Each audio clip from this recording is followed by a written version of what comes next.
And I see the wardens arrive, so you have full complement.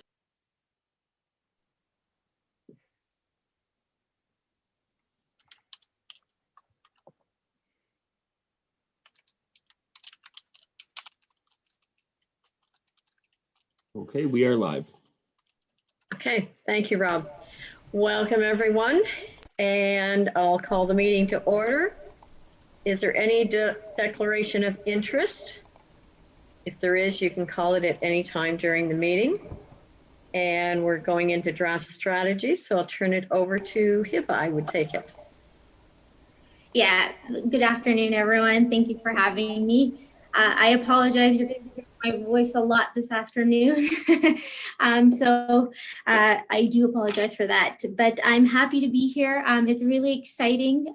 We are going to be presenting our draft strategies that the consultant and county planning staff have created as part of our climate change action plan.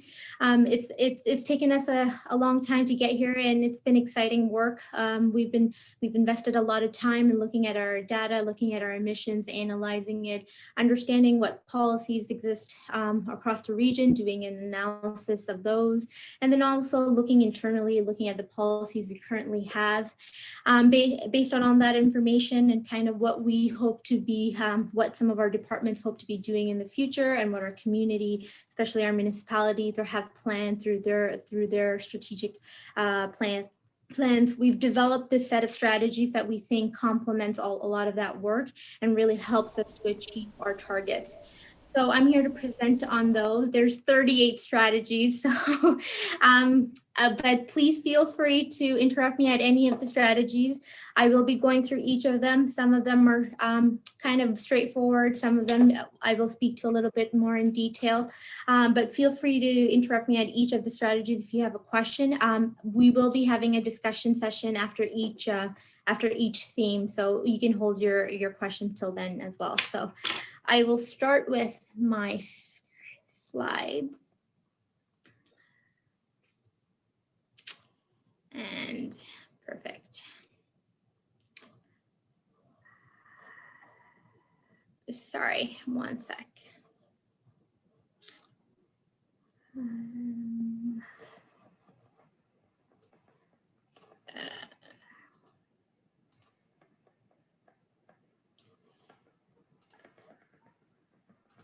Sorry, I'm having a bit of technical troubles. My apologies. There we go.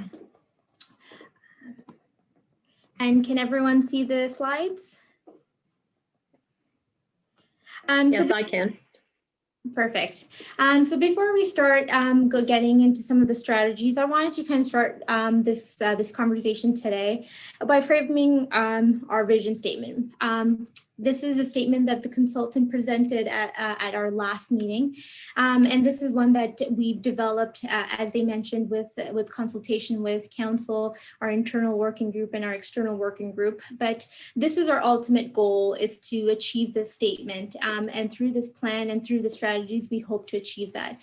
So I wanted to highlight that today because a lot of our conversations will be framed around the intent of achieving this vision statement, but also our target goals that we hope to set out, our emissions goal, reduction goals that we hope to set out. So I do want to read it very quickly, just to kind of set our mindset around. Sorry to interrupt, Hiba. It's showing the title slide on the PowerPoint, so.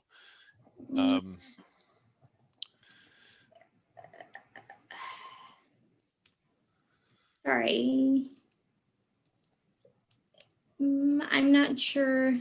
You're okay now, Hiba, but do you have two screens going? I do, yeah. That's what happened to me the other day as well. So it's something about having two screens. Sorry, Okay. I had the same thing happen, but we can see the vision statement slide now. Yeah. I was trying to save paper by printing my notes, so I have it on the other screen, which is okay. So maybe if I will try to lower this and then just to remember to bring it back up. But yes, so the vision statement, it's the County of Grey is a clear, visible climate leader. We're addressing climate change through not only county operations, but municipal operations and through the work with community groups. By embracing concepts of energy conservation, innovation solutions, promoting awareness, and working with really our residents and organizations that have already done a tremendous amount of work in climate change, we're going to hope to create a more sustainable community and a healthier future in Gray. And ultimately, it's the success of this plan is ensured by making sure that all of our strategies are equitable, accessible, and inclusive of every member of our community. So this is the framework that we wanted to start off with, and this is what we hope to achieve through our strategies.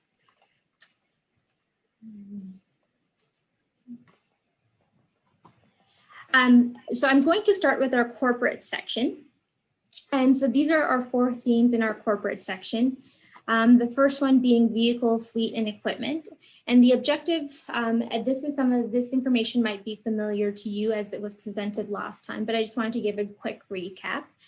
So the vehicle, fleet, and equipment, this theme is ultimately to reduce our emissions and demonstrate our leadership by transitioning our corporate fleet. So this is primarily our paramedic services fleets and our transportation services fleets to low carbon vehicles, and furthermore reducing single passenger commuting practices within all of our county employees.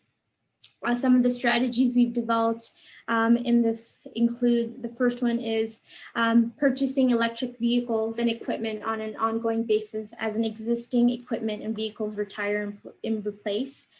So the goal of this strategy is to really focus on a long-term adoption of electric vehicles into our capital planning. So as our transportation vehicles, as our EMS vehicles retire and are looking to be replaced, we want to make sure that we have a policy in place that focuses on purchasing electric vehicles and really transitioning out of gas.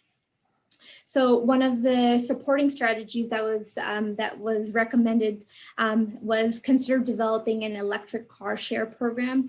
And there's a link provided here, but the consultant has provided us with an example that was used in Quebec, where a municipality in Quebec bought electric vehicles for their employees, and on days when all of the vehicles weren't being used, they were able to be rented out or shared with members of the public. So it allows for car sharing outside of the corporate setting, and allows people who might not have access to this infrastructure have access to this infrastructure.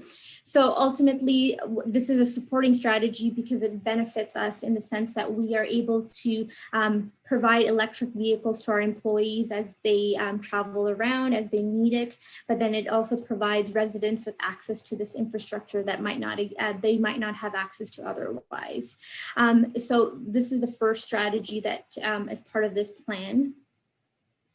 The second one is to improve fleet monitoring and maintenance to ensure optimal fuel economy and emissions reductions. This is the goal of this is to improve and really monitor our how we use our fleet and how we use our vehicles, and really ensure that we're managing them to the best of our abilities. We're also managing our maintenance practices and monitoring and implementing new technologies that come into the market in terms of fleet and fleet electrification. Excuse me, Hiba, I see Councillor Desai has his hand up. For sure. Sorry, I just wasn't aware if you wanted to hold questions till the end or answer them. I'm happy to take them at any time. Okay, so you just talked about electric vehicles and sort of switching over to electric vehicles. One of the concerns that I've heard, and mind you, the full disclosure, this is more in talking in general with constituents about electric vehicles and the future thereof in general, rather than specific to municipalities. One of the biggest concerns is with the size of electric vehicles and the batteries and sort of the because of the battery, what size we can expect an electric vehicle to be. There's concern around pickup trucks, for example, whether or not they can truly be an electric vehicle. The second concern is with the lack of electric, like EV infrastructure in terms of charging stations and so on. So my question through all of this is there a benefit to maybe making the investment in the infrastructure first, rather than getting the electric vehicle for the county first? Because if we have the infrastructure, we can spin it off into a tourism initiative as well and attract a certain level of tourism to our county. But if we just get the electric vehicle without the infrastructure to support it, I worry that we would be putting the cart before the horse. Thank you. That's a great question, and you're ahead of me. So that is something we are looking to address through one of our community strategies. But just to speak to it now, you're absolutely correct. There's the infrastructure, especially charging stations, and the connection of those infrastructure along major roads and arterial roads and our highways is critical. So there are ways that we're looking to develop that infrastructure. The county is currently a part of a regional EV charging development group. We don't have a formal name yet, but this group was created with the initiatives of 4 counties in our area to develop a mapping in regards to where the EV charging stations are currently and where they need to be implemented and what level of charging stations need to be developed. So do we need a level 1 charging station or a level 3 charging station?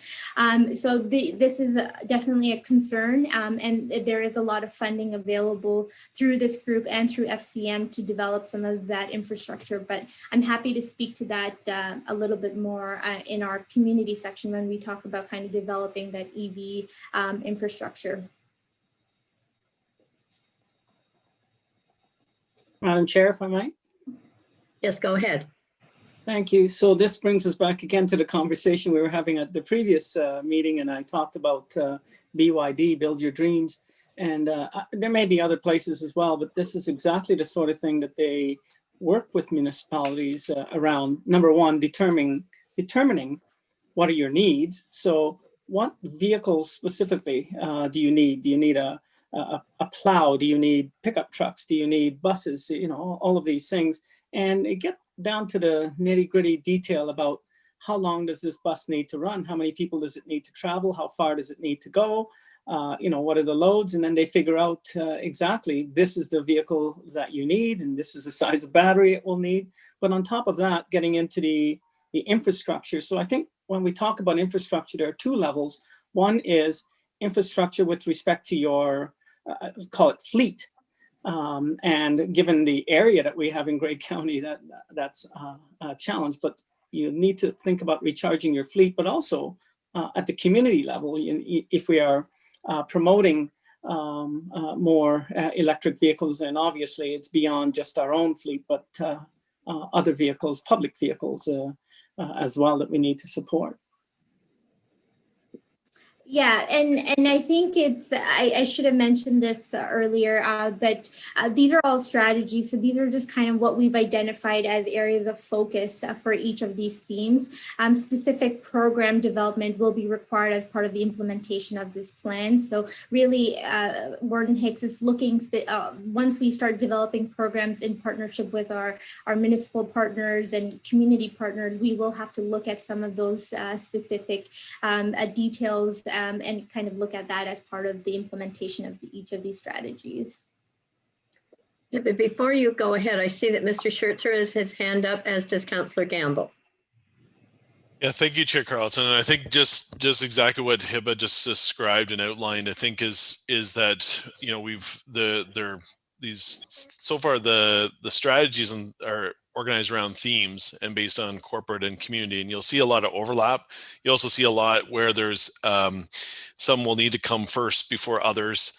So part of this will be obviously having the initial discussion with the task force to see are these feasible in terms of task force, in terms of, you know, proceeding with some of the strategies that he was going to highlight today, and then figuring out which ones we want to prioritize based on task force input as well. And then, as Hib indicated, coming up with a bit of that plan then in terms of it could be over a period of a number of years to implement some of these strategies, because we're not going to be able to do them all at once, because there's, as Hib indicated, I think there's 38 strategies and a lot of actions within those strategies. So we need to come up with a prioritization plan as well as an overall implementation plan, because like Hib described, some will need to occur before we can move forward with some of the other strategies that are identified as part of the overall theme. So I guess just keep that in mind as we go through this, that in the end, we're going to have to work on that implementation prioritization plan. If once we get some initial feedback from the task force on whether or not these strategies are resonating with the task force, or if we need to look at some other strategies and actions in order to address some of those greenhouse gas emission reductions. Thank you. And Councillor Gamble?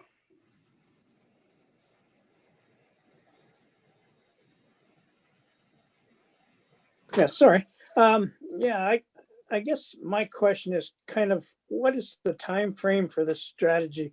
I know, like I realize you have to start at some point, but when I'm looking at it and read through it, there's a lot of this stuff that we're not actually to that point in technology, like the trucks and the graders that use a large amount of fuel.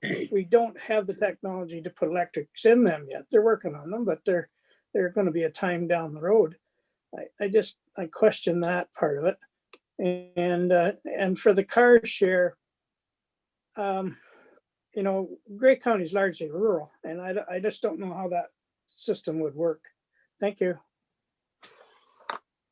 Yeah, I think that's a fair point. You know, a lot of these strategies really develop and are built on our private sector partners. So really, it looks at some of the work that they're doing. So a lot of our energy strategies really look at working with Enbridge, for example, and looking at some of the work that they're doing around kind of energy efficiency. So it really, you know, the long-term, or we've identified in the strategies where, what time frame we think this can be achievable. So we've given it a short-term, a medium-term, and a long-term allocation. That really is kind of taking into consideration kind of resources, what's available on the market, how achievable it is, and so that's how we've determined that time frame. But ultimately, I think as changes happen in technology, we need to adapt our strategies to fit with those changes as well. So the implementation plan and the program specifically that are developed to implement each of these strategies will have to be adaptable and look at some of those changes that happen in the market. Thank you. I'm just kind of looking into the third strategy. This one focuses on developing a program to encourage municipal staff to carpool, use active transportation, and telecommute. So this is really focusing on a culture at the corporation. So really looking at educating our staff and employees about the importance of carpooling and using active transportation, and really also incentivizing them to take these opportunities. So you know, creating a program where there are incentives if they carpool an X amount of time a year, or if they walk to work, or if they go walk at lunch, really incentivizing them to do that, some of that more alternative sources of transportation versus relying just on the car. The other thing is also connecting our staff to resources or infrastructure. So making sure that if they are buying electric vehicles, there are charging stations, as mentioned, at our facilities. So making sure that are looking to encourage alternative forms of transportation, that there are the infrastructure and supports needed to really encourage them to take on to do that, some of that different modes of travel. There's already been some really good discussion. I don't know if anybody else has any other thoughts on kind of that specific theme.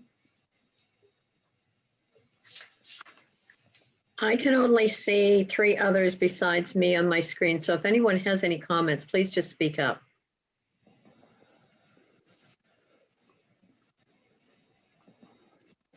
Awesome. Okay. Just looking at stationary energy. So the objective of this section or this theme is to improve our energy efficiency and energy conservation at our corporate buildings. So really it's focusing on making sure that our infrastructure and our corporate buildings are the most efficient that they can be, most energy efficient that they can be. So the first one is implement a deep energy retrofit for corporate-owned community housing. So this is specifically looking at sorry, I'm just flipping. This is specifically looking at how our affordable housing units and infrastructure owned by the housing department or managed by the housing department. And just to just clarify what a deep retrofit means, it means undertaking an extensive overhaul of your building systems so that you can save up to 60% of your energy costs. So this is a definition that was given by the federal government, and a deep energy, a deep retrofit could include measures such as significantly reconfiguring the interior of the infrastructure, replacing a roof, adding or rearranging windows for increased daylight, replacing the heating, ventilation, air conditioning system with renewable technology like ground source heat pump. So these are some of the examples that the federal government has provided of what a deep energy retrofit looks like. And in speaking with our internal working group and our housing staff, this is some of the work that they've already implemented. This is part of their capital upgrades to this infrastructure. They've already incorporated a lot of these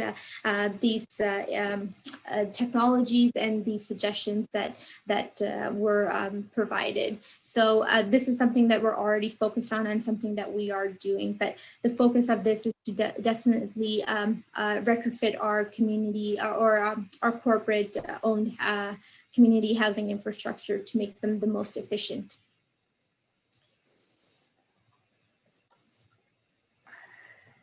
Sorry. Our next strategy includes... Sorry, Hiba, I see Councillor Desai has his hand up again. Go ahead. Thank you, Madam Chair. So a quick question with the stationary energy, I guess. I like the fact that we're looking at it from the perspective of our community housing. My question is there a way that we can work with, I believe it's George and Bless in Chatsworth that have the biodigester? Is there a way that we can work with those two municipalities and build housing around that? Because I do believe that the biodigester is an asset if used correctly. And I do think this is an asset that the county can sort of get in on. So can you expand on that a little bit, and if there are any possibilities or opportunities there, Hiba? Thank you. Yeah, that's a great idea. And again, this is something that we're looking at in our community section of our plan, but there hasn't been any conversation with the specific group you've identified in terms of collaborating and kind of integrating some of that energy source for our corporate buildings. But I think that's a great idea and something that we can look into capitalizing on that source. It's something that we're looking to hopefully create educational resources in our program for our ag community and members of our community to implement on private property. But it's not something that we looked at connecting that energy source to corporate buildings. But that's something that we can definitely look into. Thank you.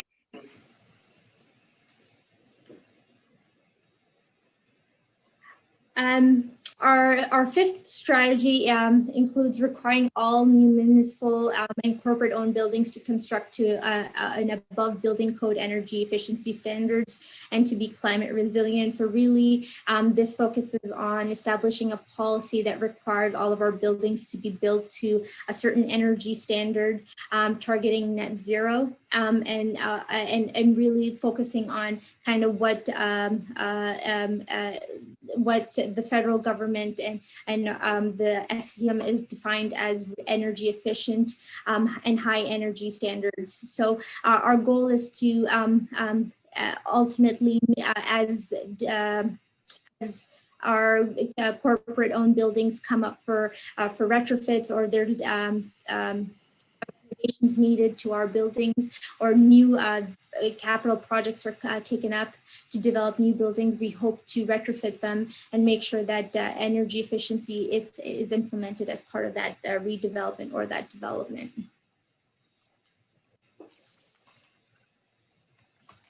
Strategy 6 includes conduct energy audits and address causes of energy loss in corporate buildings and infrastructure.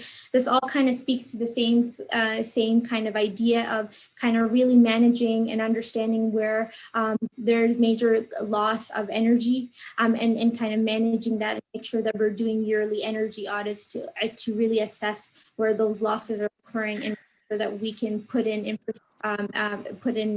retrofits to prevent that loss of energy in our corporate buildings.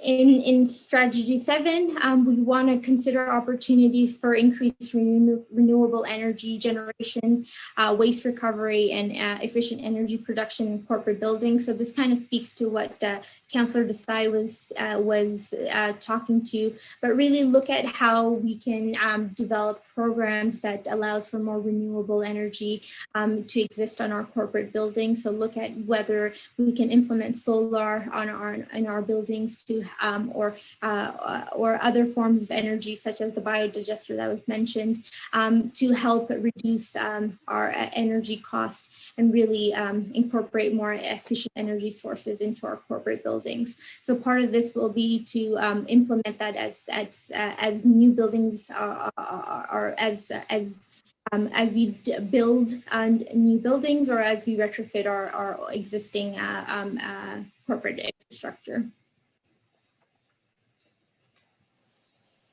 Strategy 8 includes establish a zero residential or county building, demonstration building that are high visibility and open to public to promote education about retrofit options and opportunities. So this is very similar to the ag demonstration site that's being developed near Grey Roots. This is really looking at developing a residential or a demonstration building that really identifies some of the technologies that are being developed within in regards to energy efficiency and how they can be implemented in residential commercial buildings. So the goal here is to have a site where people can come and the public can come and learn and really promote education and retrofit opportunities.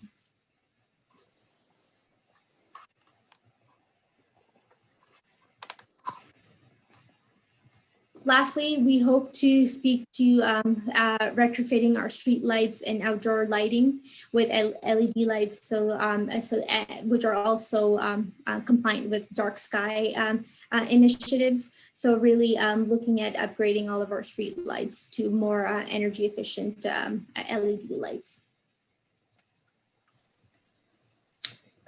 Is there any questions or thoughts?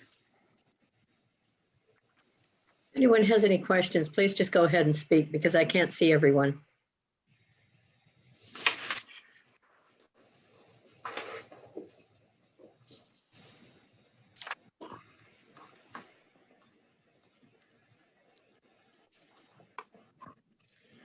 moving into our waste, the theme of waste. So really looking at waste production at our corporate buildings. It's the objective is to reduce corporate waste across all our operations and really encourage change and create a culture of conservation.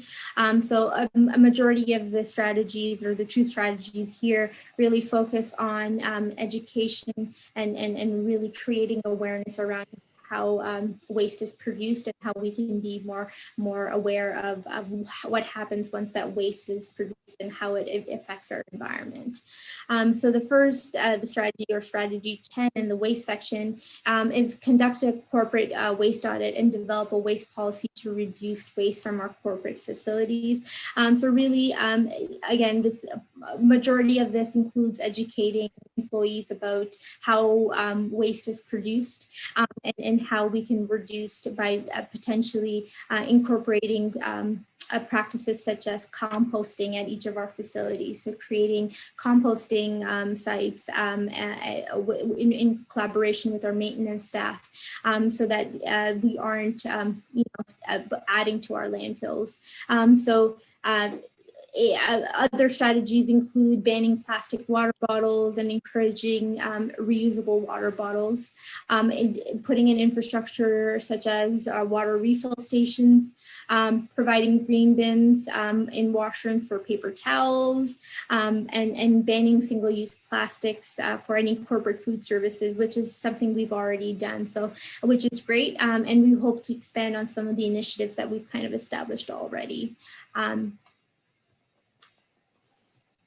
The second strategy includes encouraging waste prevention by developing resources, guidelines, and educational materials for staff on how to reduce waste.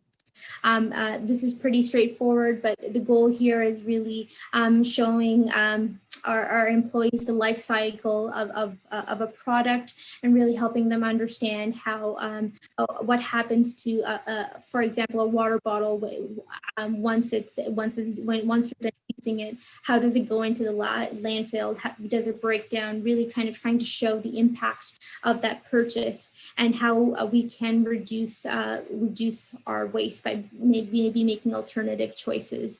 So this strategy is really focusing on education, providing resources, and developing guidelines around kind of alternative products or sources that people can use to reduce waste.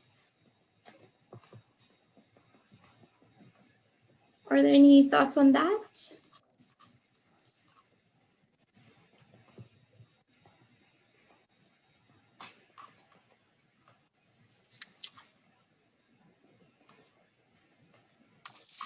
Just kind of moving into municipal culture.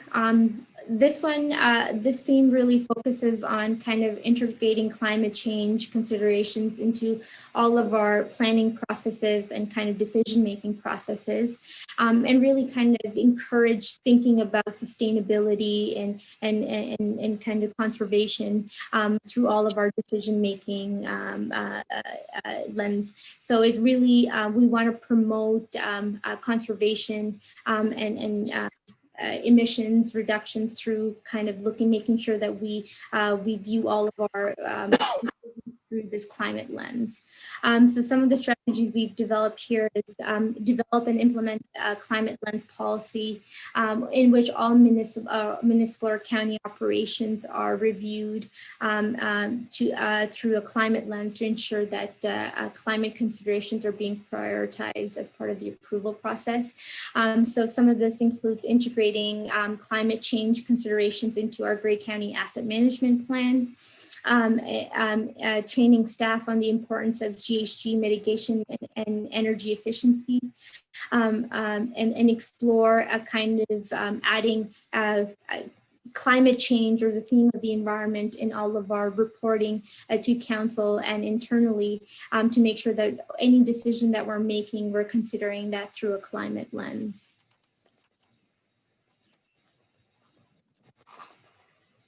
The third strategy is to retain or appoint an energy manager that oversees the implementation of our corporate and community strategies.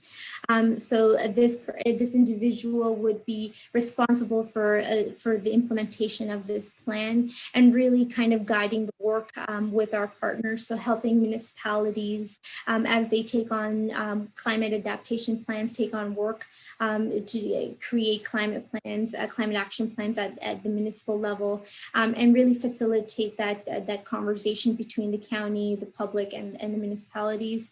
They would be critical in implementing some of these strategies and developing those programs. So we hope that as someone whose goal and priority is the climate change action plan, they will have the resources to really implement and take forward this plan.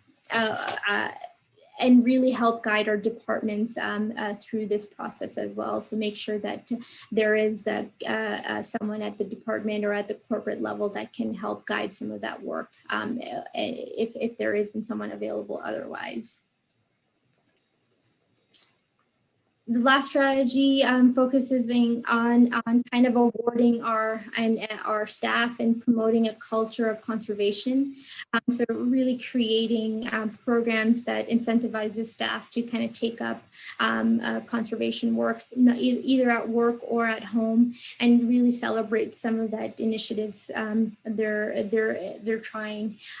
We really believe, or I really believe, that even a small change, even just walking to work one day is as valuable as a large scale change. So really kind of encouraging those small changes and shifts towards conservation and incentivizing them to do that. So this really focuses on developing a culture that encourages that kind of behavioral change. Are there any discussions on that?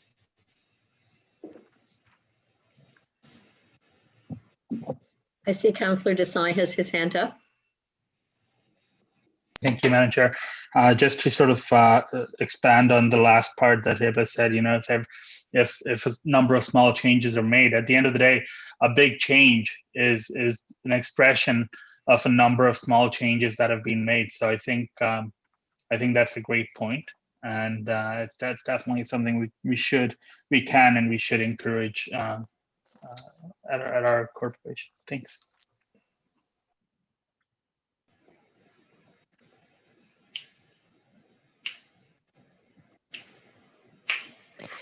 If I may. Yes, go ahead. Okay.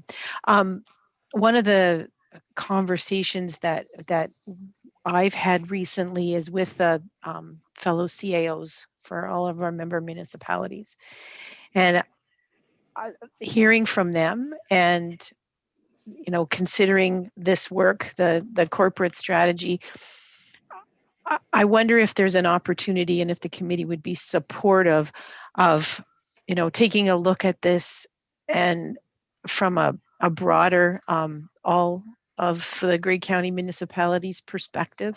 Certainly, and I don't think that there's anything in here that excludes a broader participation from the member municipalities, but I do think it would be interesting and useful to explore opportunities for us to all work together to utilize some of these things. So at our next CAO's meeting on February 12th, we wanted to go through some of this information, see where there's alignment between some of the things that have been presented and will be presented to you today, and work that has been done by the member municipalities.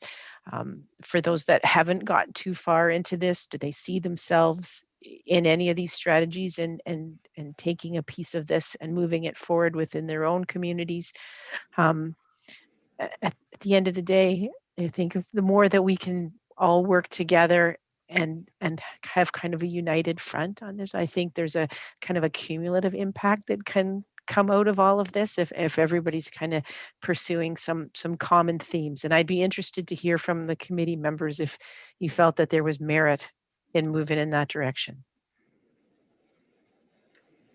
I'll speak. I know that Georgian Bluffs is just getting started on our plan, and I think there would be huge merit in that, working together going forward, rather than each of us duplicating one after the other what the other one's done. Councillor McQueen, I see you have your hand up. Please go ahead.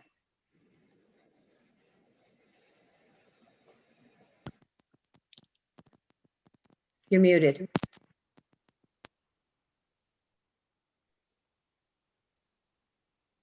Huh.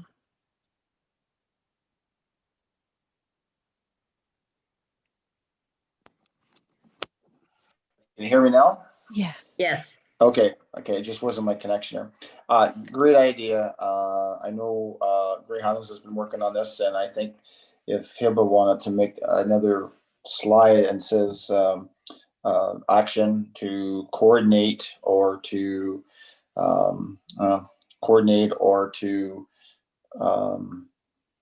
don't know, the word coordinate comes Yeah. to mind. Collaborate. And work with the lower, collaborate.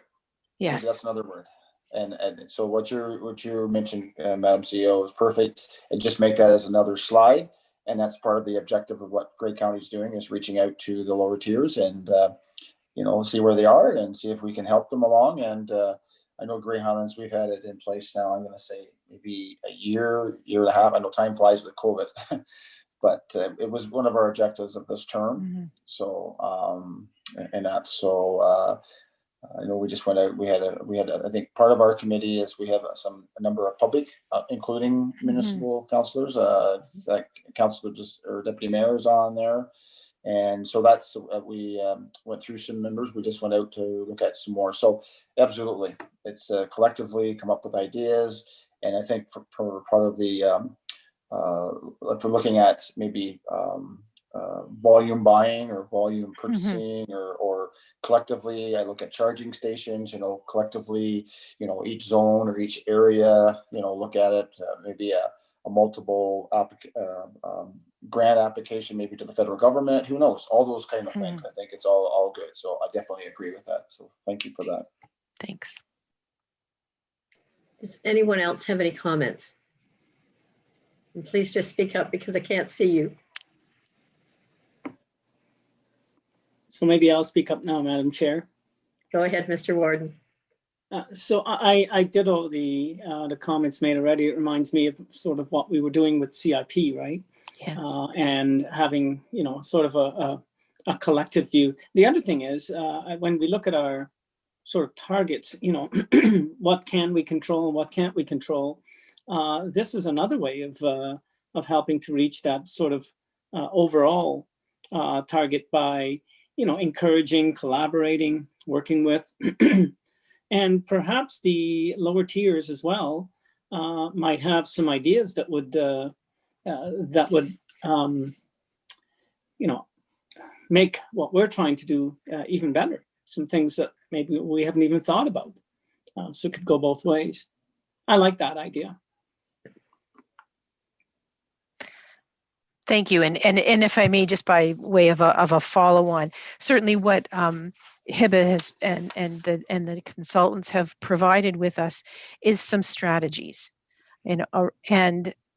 but right now these are strategies. They're high-level actions. They set us in a direction to look and see if we can pursue emissions reduction, etc. In conversation with everyone, I'm hoping that we can try and ground these strategies then into specific actions. And, to the comment that was made earlier, certainly, we have to start somewhere, and we'll start with the things that make sense to do that are achievable right now, but with an eye on the future. And as technology changes and different funding and programming opportunities become available to us, we'll have already had the benefit of this discussion, and we can, move forward with trying to take advantage of new things as they come along. Madam Chair, if I might, I think it's, as always, it would behoove us to look for the low-hanging fruit, right? Yeah. The Yes. things that we can, quickly do and easily do and isn't all that expensive, just to sort of build some momentum and some wins. So there we are. Yeah, and just to kind of speak to that a little bit, a lot of these strategies were developed with the thought that some of the stuff that we're already doing. So in our community transportation section, we already have a cycle master plan. And implementing that plan and providing funding into that plan will help us achieve our transportation goals. So a lot of this was developed with work that we're already doing at the county, and really kind of trying to amplify that work and really provide some resources to those policies and some of those programs that already exist. I will speak to a little bit of implementation towards the end, but Kim is completely correct in saying that this is really a collaboration between municipalities and the county, and really looking at how we can work together to implement this. A lot of the strategies is going to, I hope that they were developed with the idea that municipalities will take them and develop programs that fits with their needs. So it's really, these strategies are developed with the idea that they're very amendable and adaptable to the context that they're working in. So we have laid out suggestions and provided examples of what other municipalities in Ontario have done, but ultimately the program that's developed will look different across our 9 municipalities potentially, or and they can be very different. So I think they're meant to be kind of a guiding strategy, and then the programs that we developed as part of them will be more strategic and focused towards the needs of our communities.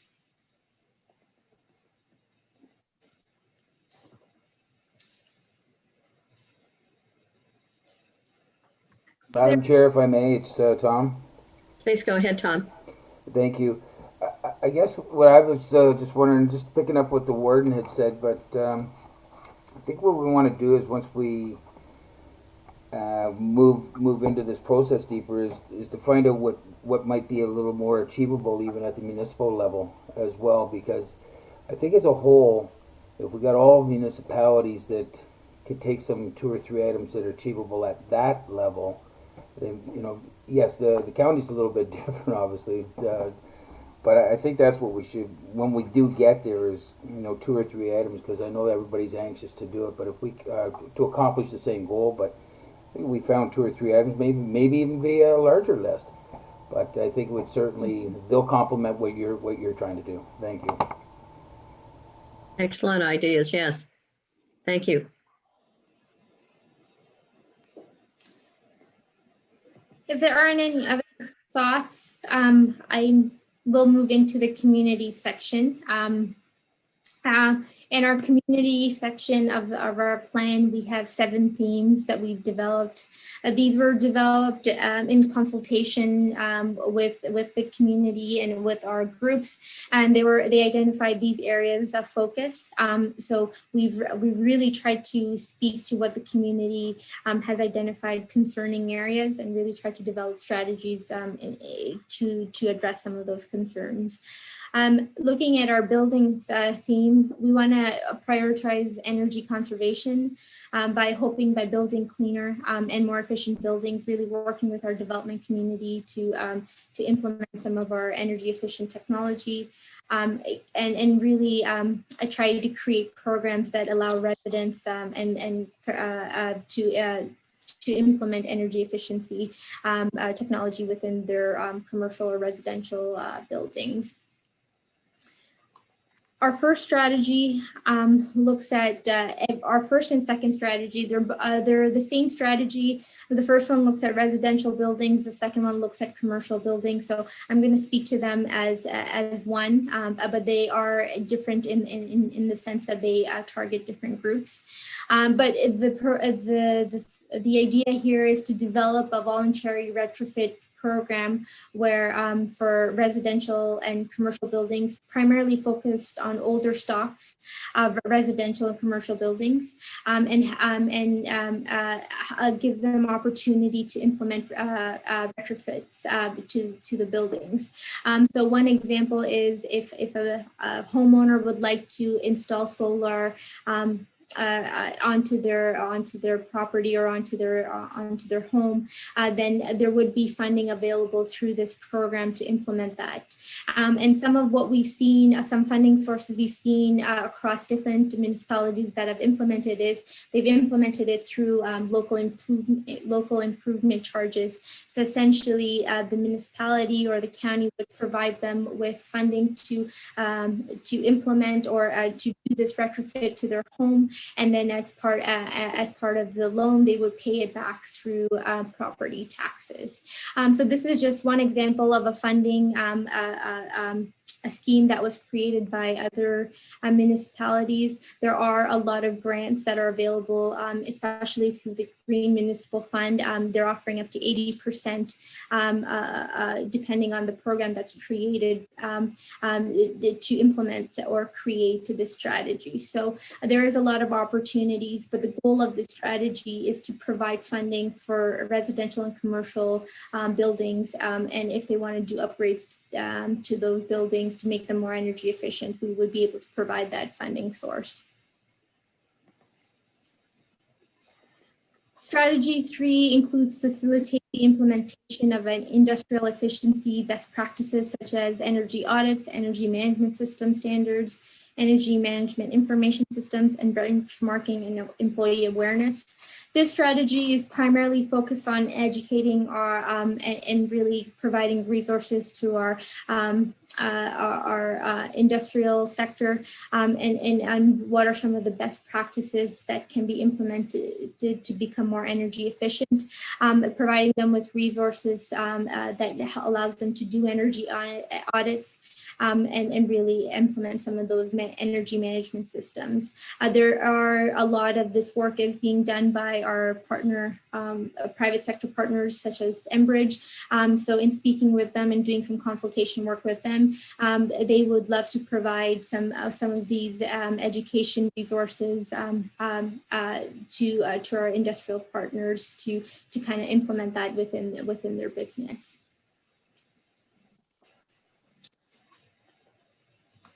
Strategy 4 includes the development and the implementation of a voluntary regional green development standard with incentives to encourage above building code energy performance in new buildings using absolute performance targets or sustainable green development checklist. So this really focuses, this is a bit of this strategy kind of speaks to land use, the theme of land use as well, but really developing a standard or a development checklist that forces or encourages our development community to build a new development to a certain energy standard.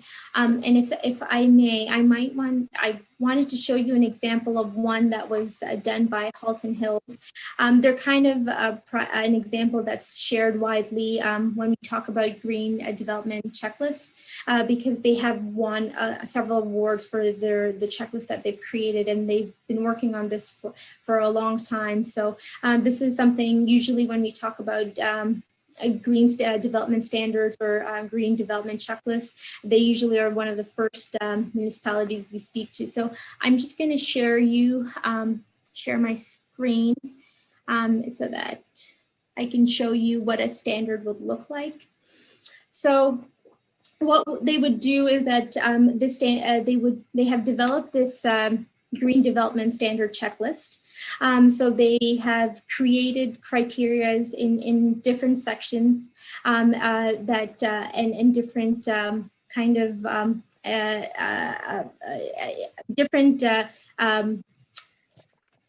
criteria that can be implemented as part of their development. So for one example, supply all Energy Star compliant light fixtures as part of the development. So if a developer comes in and they are able to implement light fixtures, all Energy Star light fixtures, they'll get 2 points. And then so there's different sections that they've created. So there's water conservation and quality, community design, air quality, innovation, and other green infrastructures. And if it's a low residential, as this is the example for low residential development, the minimum points required is 33. So it gives developers the opportunity to pick between different criteria and different retrofits that they can implement as part of their development that they need to achieve for that development to be approved by the municipality. So this is just one example that was developed, but there are very different green standards that exist. The City of Toronto has one that looks holistically at kind of all different policies. So it really depends on kind of how detailed oriented we want the program or the development to be, or the checklist to be. But this is a great strategy because it really forces us to look at how we're developing, how we can develop them to be more develop our future infrastructure to be more sustainable, and kind of what we can implement into our development. This is one that's already also been really well supported. At least the Halton Hills example has been well supported by the development community because it provides flexibility in what they need, what they can implement. So they don't have to do everything. They have opportunities of different criteria that they can implement in depending on what they're doing and what their development criteria might be. So it is one that the development community has kind of been very supportive of, just because it does provide them with that flexibility. Looking at our fifth strategy, we want to develop a county-led energy efficiency and awareness program across all sectors for property owners and tenants. This is primarily an education strategy, so really looking at providing resources, guidelines, connecting members of our community to different organizations that are doing work around energy efficiency, and making sure that people are aware of different programs and technology that exists that they can implement within their homes or their businesses. I'm happy to take some questions if there are any on that section. Are there any questions or comments from anyone?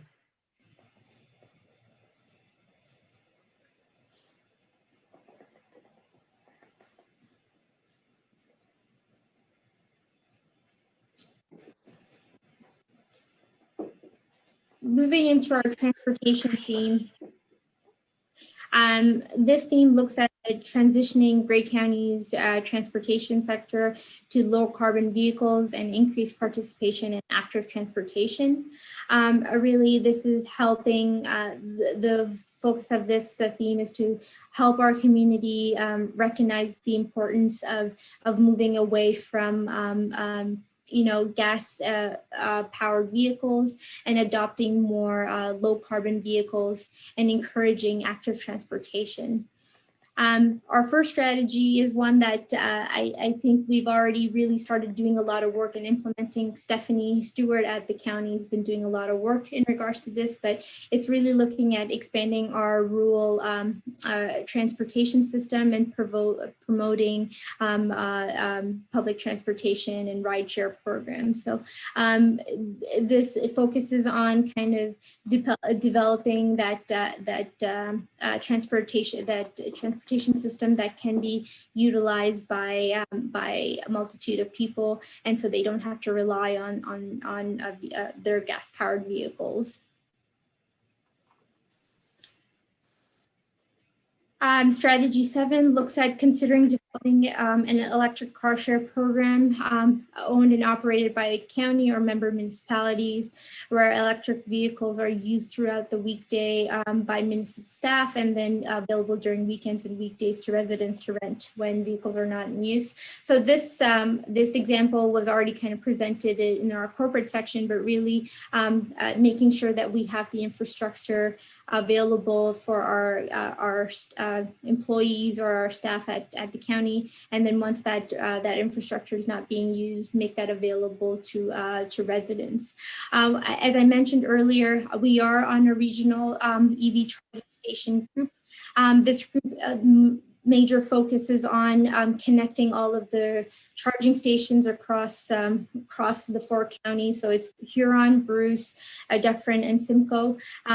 We've come together to kind of assess and really map out where the EV charging stations exist currently. There isn't a lot. Really, the map right now shows that we don't have a lot of tier 3 charging stations in our 4 counties. So really, it's looking at how we can expand that infrastructure across the 4 regions, and really looking to kind of make that infrastructure more connected. Part of this is that it can be county owned, or we can connect with private organizations that can also develop this infrastructure for us and lease that out to the public. So really making those connections and kind of finding ways to develop this infrastructure across the county is going to be critical if we want to encourage members of the public to invest in electric vehicles long term.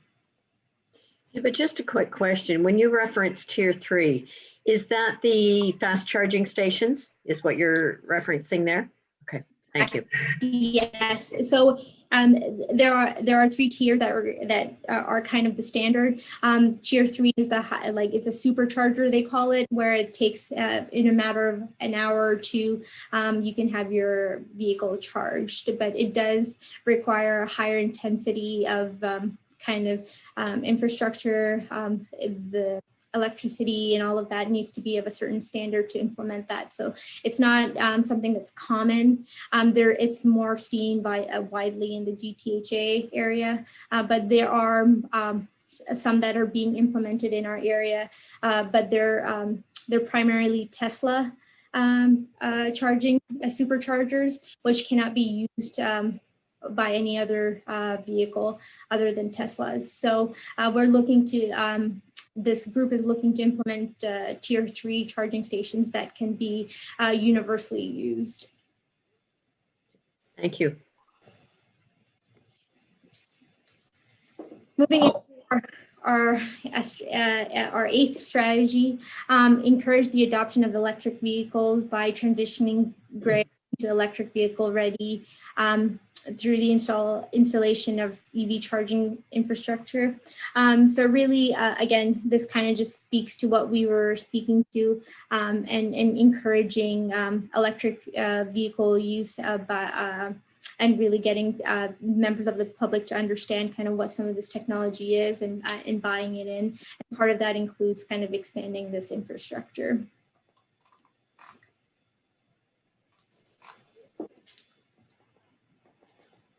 Strategy 8 includes encouraging active transportation and mode shift from single occupancy vehicles within the county.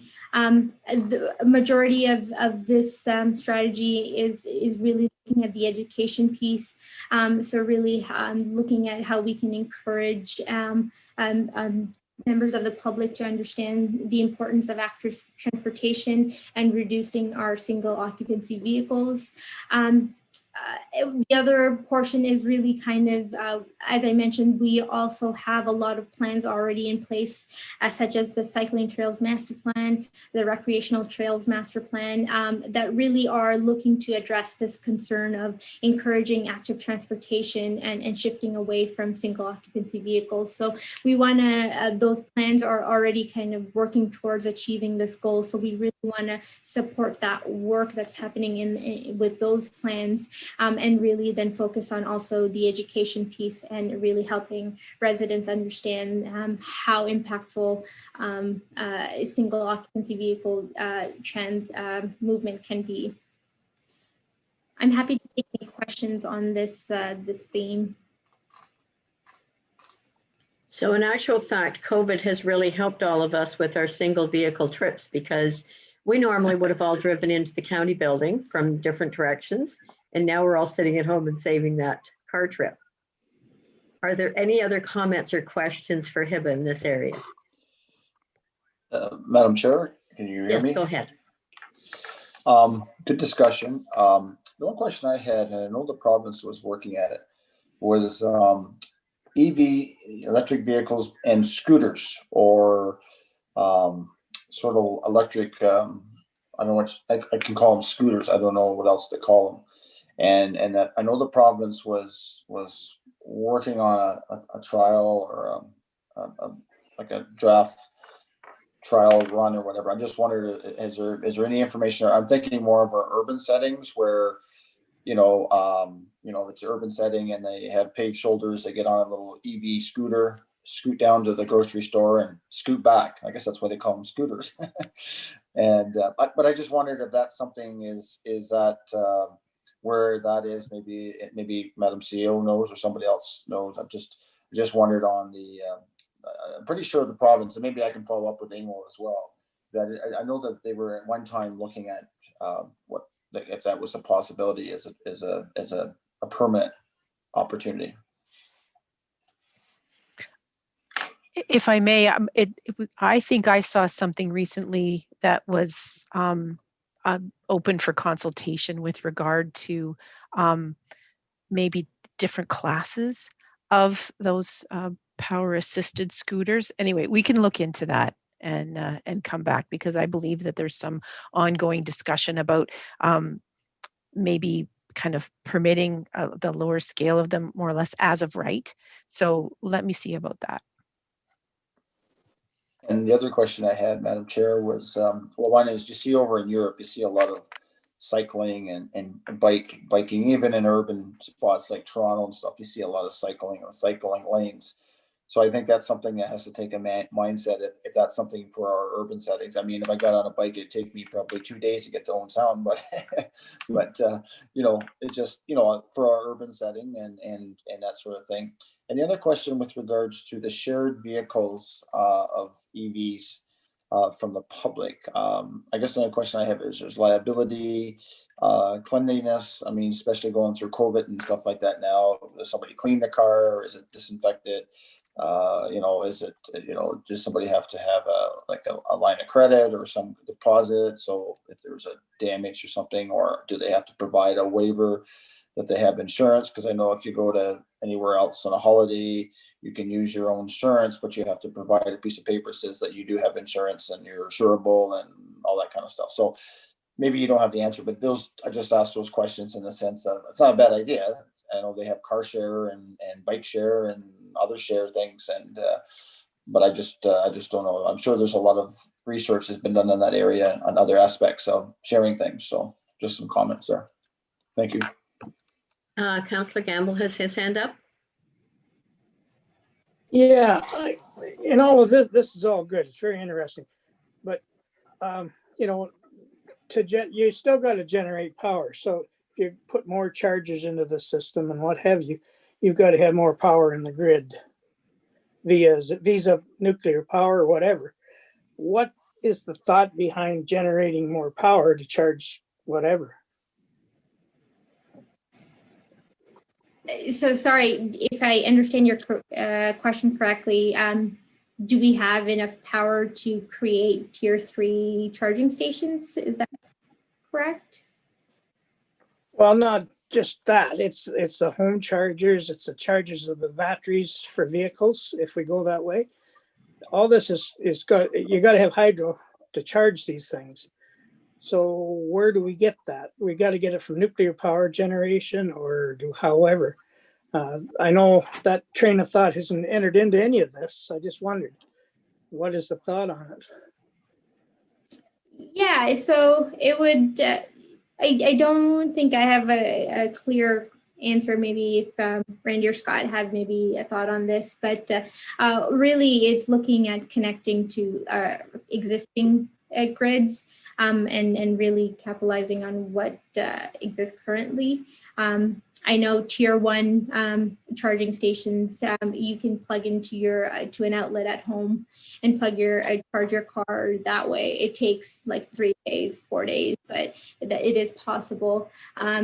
So it really looking on what exists within their grid and then kind of working with our partners at Bruce Power to kind of understand where we can kind of develop this infrastructure further with what's available.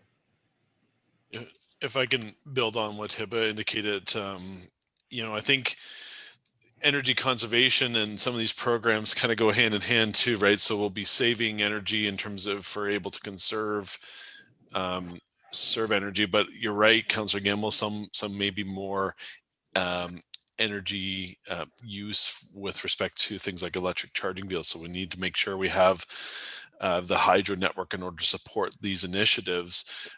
But those, I think, will go kind of in tandem with energy overall conservation and hopefully reduction in energy use on for some of the initiatives, and then some obviously making sure that we have the hydro infrastructure to support, as well as the hydro supply to support what HIBA's identified in terms of these tier 3 charging stations, as well as other initiatives to support those. So I'm thinking there likely be hopefully a balance, but that's something we can definitely explore further with the consultant to see how they've approached that, from an overall energy supply perspective. Thank you.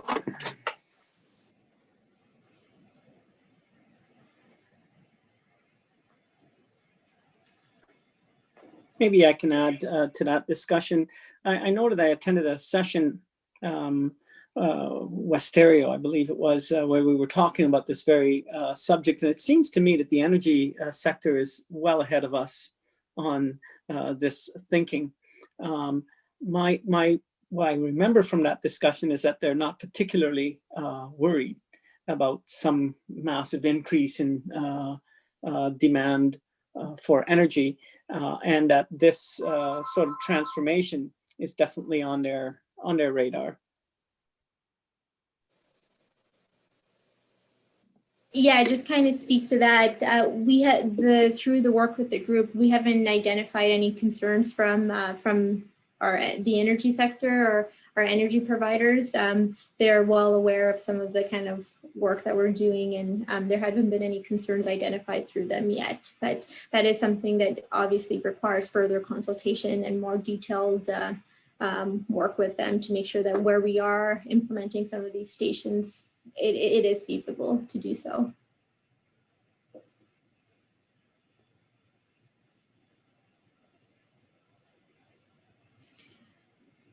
Just moving along.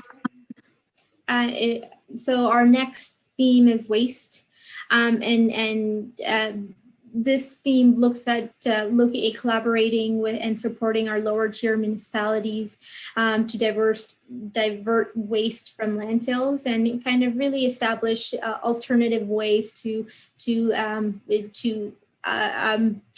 remove waste from our economy and kind of find alternative spaces for it. So one of the strategies we've identified is consider developing a reuse it or rebuild center that accepts donations of unwanted household items and discarded construction materials for resale. All of the proceeds can be used to fund community development and social services. So there is a one that currently exists in Grey Bruce. It's as the Habitat for Humanity program where they collect and they collect large used items such as furniture, appliances, art, rugs, tools, supporting equipment, and then they find and then they resell it. And all of that infrastructure stays within the community. But this is a good way. It's a little different from other kind of like Goodwill or Value Village, because this is primarily looking at bigger goods and really household goods that end up in the landfill, or there isn't a great way to recycle them if there isn't a robust recycling system available in the municipality. So this is one good way of kind of taking those unwanted household items and finding an alternative space for them than our landfills. Well, Madam Chair. Councillor McQueen, go ahead. So great point. And I would even want to maybe think about taking it to the next step is when people take out building permits, especially for renovation, it just blows my mind the stuff that they buy a house that's 5 years old and they go in and they just gut it and put all new. and there's new kitchens, there's this, there's furniture, and it fills up our landfill. It's stuff I've seen. It's just crazy. And I don't know if there's a way that, because, people that are on fixed incomes would love a 5-year-old kitchen, sink and all, so it's just some way of promoting that through the building side, because it's not just new, because especially now with this huge onslaught of people buying, like the real estate has gone nuts, and people renovating, and even so, a 2x4 is almost $2 a foot, or whatever. It's gone crazy. So even reusing material, that just saves our landfill. It saves the energy to make that stuff, if it can be reused or repurposed or all that kind of stuff. And it's just something that to tuck in your mind on this slide is, if there's some way that it can be brought through on the renovation side, or even people take out a brand new permit, they'll just knock a house down and they'll haul it all to the dump. Well, that fills up our landfill, and it's, that's all energy. It's filling up our space. It's going to be repurposed. I'll give you an example. Sometimes the Mennonites, depending on the circumstance, if it's a good barn or something, they'll go in and they'll strip it down and they'll reuse it, and I mean, it has to be quality to the point of reusing it for either structural or non-structural, but I tell you, it's, I mean, some people put it on Kijiji, sometimes people advertise it, but Habitat for Humanity is a great opportunity. And I think they'll even pick it up some places, right? Appliances, furniture, I'll give you a quick example. I have a number of driveways I clear, and it's across the escarpment, and one place they're renovating it, and they're throwing good furniture in the dumpster, and the dumpster's going once a week full of furniture and full of this and full of that. And it just makes your head spin. Anyway, it's just something that if somebody else can use it, it's just another way of providing. It saves having to rebuild it again, or somebody can make use of it. It just sorry, I'm going a little bit further on that, but I just can't. Maybe it's my Scottish roots that I come out of me, but anyway, just the point that if we can try to reroute that stuff, that's so important. Thank you. I have to say, I love your passion. It's awesome. We haven't looked at programs that specifically look at building materials, but that's an absolutely great example of looking at how we can divert some of those building materials from construction sites and stuff like that away from the landfill. Specifically, this program we were speaking to was furniture and kind of larger materials, but I think that's a really, really important point that you've made, and something we should look into. Our next strategy includes collaborate with member municipalities to determine how the county can best support their waste diversion initiatives, while encouraging resource sharing and other methods to manage waste collectively amongst all Grey municipalities. So I know there's been a bit of conversation around this at the county council, but really a lot of our consultation with municipalities and kind of with the public has really been what can the county do to help municipalities manage their waste. And really a part of this work that we want to do is learn kind of what the municipalities need and what we can do to support that. So I know Kim is looking to bring a report forward, but really the strategy kind of wants to support municipalities in any waste diversion initiatives that they want to take on. I know, for example, the municipality of Meaford, through their work with their CAC group, is their Community Climate Action Group. They're looking at a styrofoam recycling program that takes away styrofoam from their landfills. So really it's looking at how the municipality can, or how the county can support that waste diversion initiatives, really also looking to see if we can help in developing green bin programs, helping municipalities connect to private sector organizations that can provide funding or resources. So really kind of trying to find alternatives and encouraging municipalities to kind of think about waste management. The other section of this also includes education and kind of working with members of our community as well. So helping develop composting, teaching or educating members of the public around the importance of composting, in-home composting, and kind of those kind of initiatives that also reduce waste and don't put that burden on our municipal infrastructure.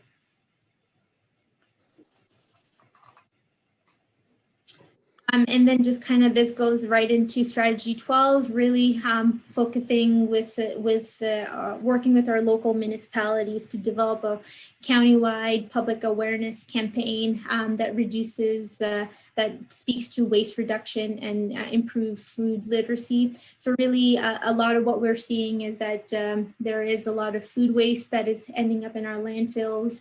And so kind of educating on how easy it is to compost or try to reduce some of that waste and kind of how we can kind of educate the public that, you know, as a consumer, the importance of taking ownership over the waste that you produce and not letting it just kind of putting all of the responsibility on our infrastructure or our municipalities, but really also being kind of proactive in preventing that waste from being created. So education is going to be a key cornerstone of this theme, because it really, the more we know about what happens with our waste, where it ends up, how we're producing it, less likely to create it. So it really starts with the individual. So this strategy kind of focuses on that as part of the work that we're hoping to do here as waste reduction. Are there any thoughts on that?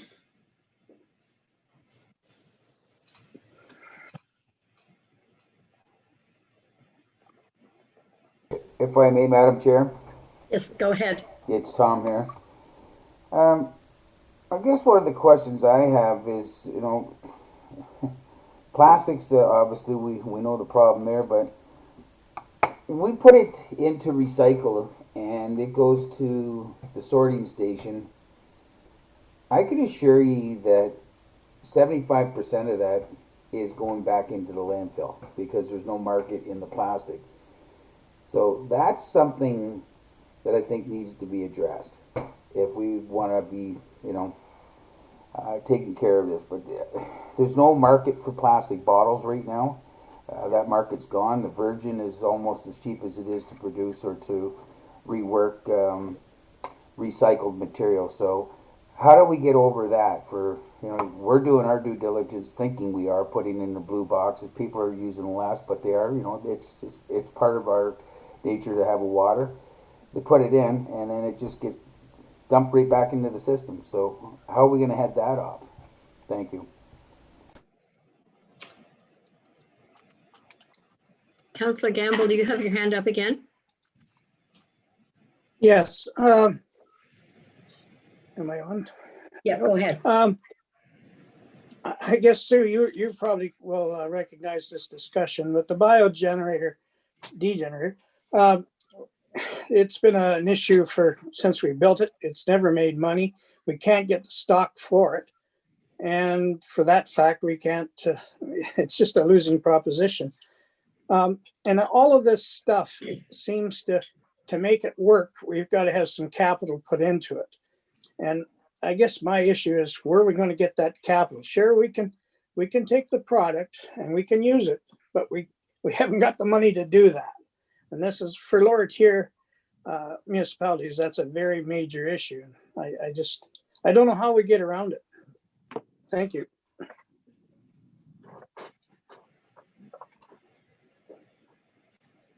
If I may, Madam Chair. Please go ahead, Tom. Thank you.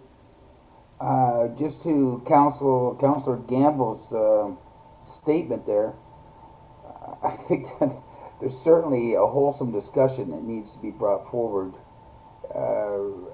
You know, we have neighboring municipalities, and you know, if it's a matter of diversion and you have the system that's in place, this is what we need to be discussing. I think would be at all levels, including municipality, right to up to the county. That's you know, if there's a solution there to handle some of it, I think that's a step in the right direction.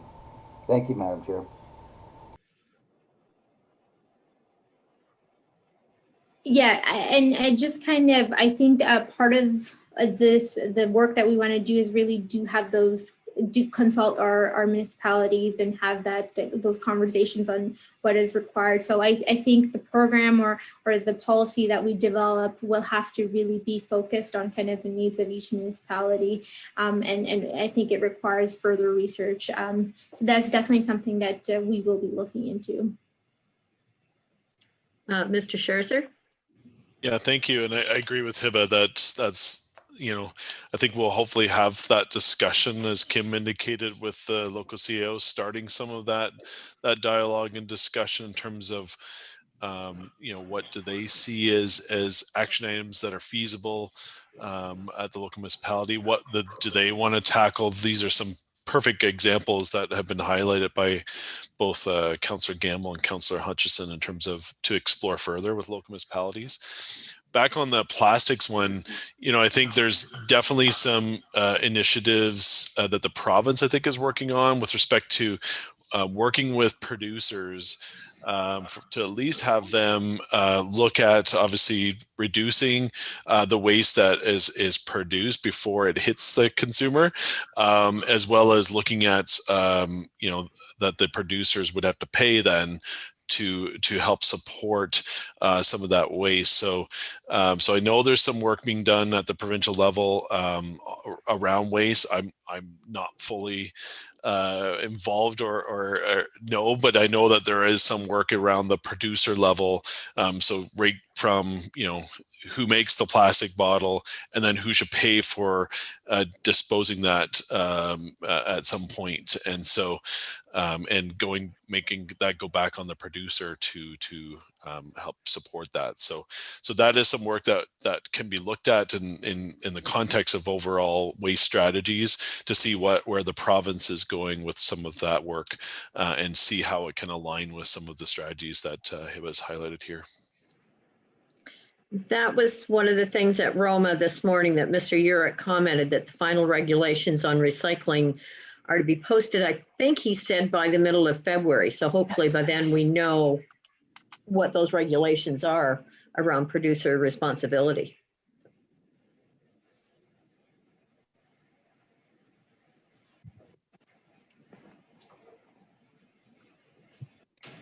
That's been awesome. Yeah, this is some great discussion.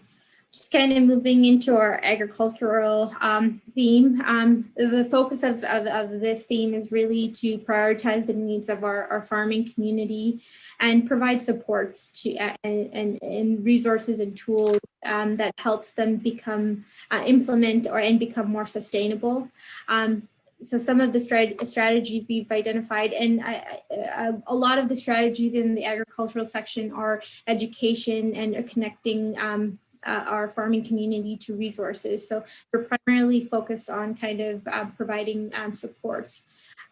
So the first strategy includes working with our regional partner organizations to establish a capacity building network that deliver forums, training sessions, resources, and supports knowledge sharing among farmers in the county and beyond. One of the first things I heard in my consultation with the ag community, and more specifically ag organizations that exist, is that they are already doing work around climate change and sustainability and really doing a lot of work in terms of providing farmers with supports. So I think there is a potential gap in access and understanding where these resources exist. So really the strategy focuses on in connecting those gaps and really connecting farmers and the ag community to these resources and training sessions that exist. And then if there are gaps that there's more supports needed, the county would be able to provide that to our farming community. So this is primarily working with with organizations such as Alice, the Grey Bruce Ag Federation, really and supporting the work that they are already doing in terms of like sustainability and climate action.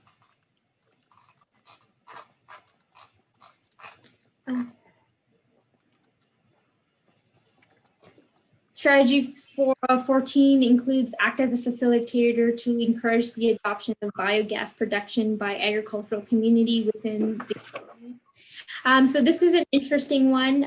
Biogas is a relatively new technology and kind of a new idea that's been kind of come to the forefront as climate change has become more of a conversation. So biogas specifically for members that aren't aware is just kind of it's another word for I always struggle with this word, aerobic digestion. Essentially, it's a process. I apologize, I butchered that. It's a process of fermentation of waste, which is digested by microbes to produce methane gas. And this waste can be either converted into fertilizer and used on the fields, or the biogas itself can be used interchangeably with natural gas.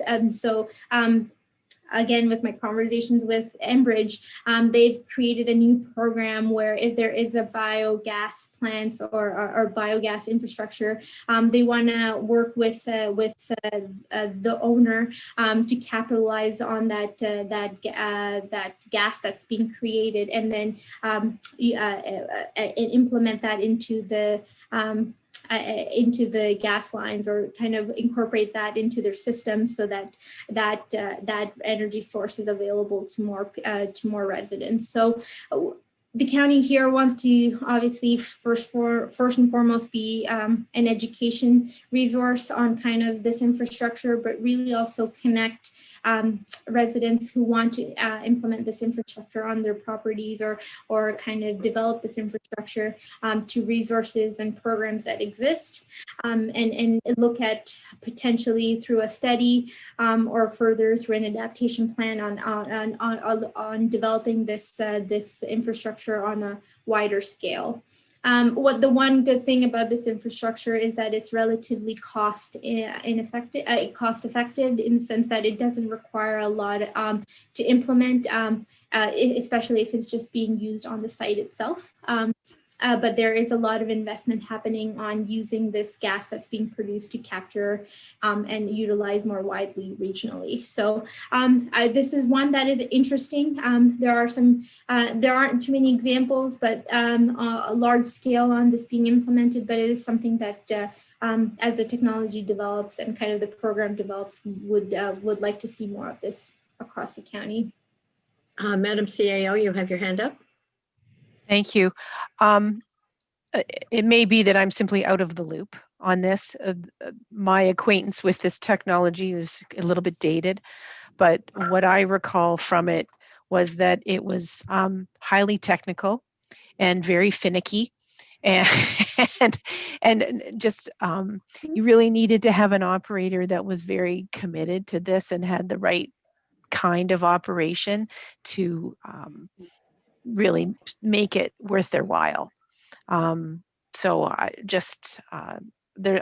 mean, people have been trying to do this for a very long time, and it hasn't really caught on in a big way. I'm not, as I say, up to date on exactly what goes in behind that, and maybe some information has changed, but this is one where if we were, trying to prioritize the things that we wanted to pursue the most, I don't know if I would put this one near the top.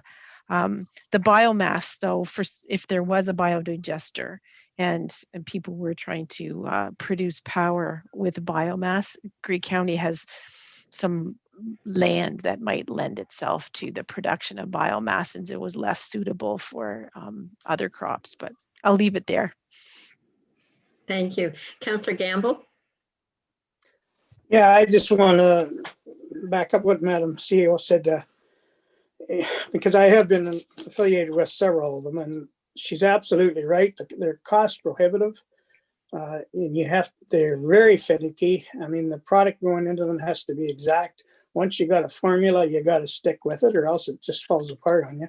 Mm-hmm. And it's much like what we have between Georgian Bluffs and Chatsworth. It's just something that the technology has been there for a long time, but it's the cost. And for farmers to do it, they have to be very, very large, the volume to make it work. has to be very large. Thank you. So just a question there for you, Brian. When we're talking biogas here, are we talking the same renewable gas that we were talking about at the biodigester? Yep, very Okay. same. Thank you. Actually, some municipalities are actually dumping into these farm ones, but they're not really supposed to be, but they're doing it.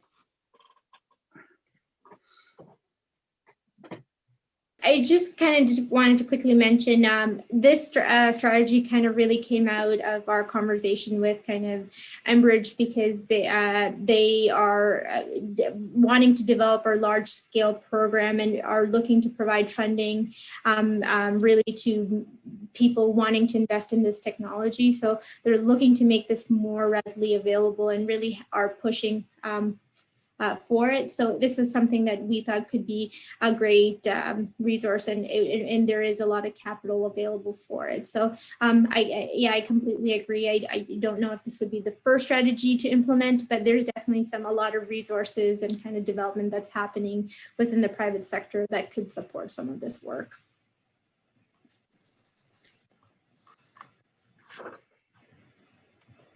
Moving into strategy 15, we want to this kind of connects to our residential and commercial retrofit that I spoke about in our energy section, but want to allocate a percentage of kind of retrofit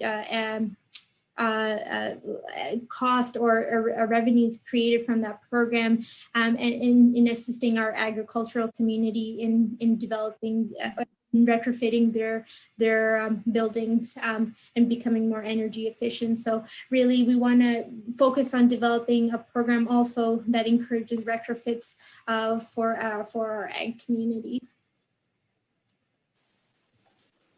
Strategy 16 includes creating a climate adaptation plan for Grey County that includes developing a robust and through risk assessment and adaptation plan to lessen impacts of changing climate on our ag community.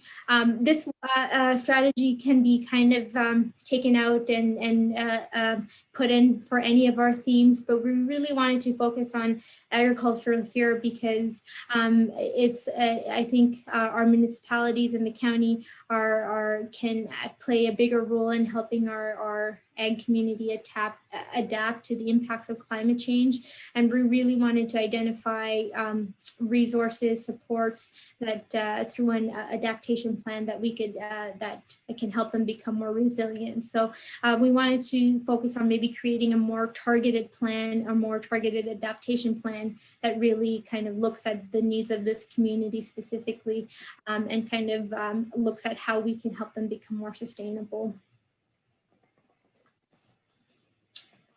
And strategy 17 includes the promoting and facilitation of consumption of locally grown products. So this is a strategy that we kind of were well into at the county. There's a lot of work being done by economic development and Philly more specifically to really promote locally grown products through their Made in Grey program. This is to complement that work that's already being done and to find ways to support that work and really connect more to the to locally grown products. So we're reducing our impact on transit, but also helping our local farmers. Madam Chair. Go ahead. Just following up on agriculture, a couple things, and it's all good discussion because now Hiba, there was a lady that contacted me, and I'm trying to think of it last summer, who was wanting to follow up with regards to different farming practices that sort of capture carbon, or it was more just it takes a bit of time, but it's different farm practices that actually it holds back on releasing carbon. I can't remember the lady, and I told her to follow up with the planning department. Maybe I have to go back to my notes, but it was referring to people that rent their farms out to other farmers, that there are ways and techniques that, that maybe it's better for climate change and stuff. And I'll try to see if I can find that information, maybe get it to you. Are you speaking to regenerative farming practices? Yeah, I think so. Yes. Yes. Yeah. So regenerative farming practices is something that's kind of a buzzword that's been created as of recently, but it's practices that have been happening within the community for a long time. It includes practices such as no-till agriculture, so really kind of focusing on, and not disrupting the soil as much, so that the soil can capture carbon. That's been the main kind of focus of regenerative farming, but there's a whole bunch of practices that encompasses that term, and it really just kind of looks at ensuring that sustainability is kind of the forefront versus kind of more looking at other sources. So there was this lady I spoke to, but there was newer techniques for drought and water. Like there was different techniques that would deal with certain drought patterns or certain more wet area times, and there was even, I think, furthering that. The other point I wanted to raise was I can't remember, there was some documentary I saw there, I'm going to say about a year ago, over in either Sweden or Switzerland, where the farming community, I don't know if it was an island or a certain area that was totally self-sufficient. And so I think they were taking the straw, they were taking different things. The agricultural part of was involved that created heat for the houses, but it also had wind turbines, it had solar, and they were self-sufficient. And I'll have to see if I can find some information on that, but it was certainly working with the agricultural side and the urban side working together to come up with unique ways of energy consumption and a number of things. But I'll see if I can find that. I'll do some research and see if I can flip that to you. But it's just thinking outside that box that creates that opportunity to look at ways of organic and organic mass that changes into energy. I know I'm talking about Brian there and but it takes a big project to make it efficient. And this was a project that really was it was a community project that everybody contributed to, but also everybody benefit also that were plugged into the heating system and a number of things. So I'll see if I can find that, but it's just a different way of thinking as well. So thank you. Yeah, I think if you can, that'd be great. And I just do want to mention that through my conversation, there's a lot of work that's already happening within the farming community in regards to sustainable farming. And so I think one of the priorities as part of the ag section would be to kind of highlight that and really show other members of the community that this is work that's already being done and how beneficial it is, and kind of really make people who are already doing some of this work champions, because that really encourages others to take on some of this work. So I think part of this work will be to really highlight what's already being done by the ag community to kind of do more sustainable farming. And even goes one other step, even into wood waste. Like if you have, like, you're chipping of your Christmas trees or you're chipping of wood branches, people's land, wood. There's ways of creating energy out of that too. And thank you. Councillor Gamble. Just what kind of backing up what Heba said there. The last few years, I know the agriculture community has really been enforced behind. As soon as a crop is taken off, like corn in the fall, it used to sit dormant or they plowed it. Well, now they plant right back into that soil and grow a green top on it. And that's called carbon entrapment, which is a big advantage. And then, of course, it's holding moisture in too. So that's going on pretty widely right now.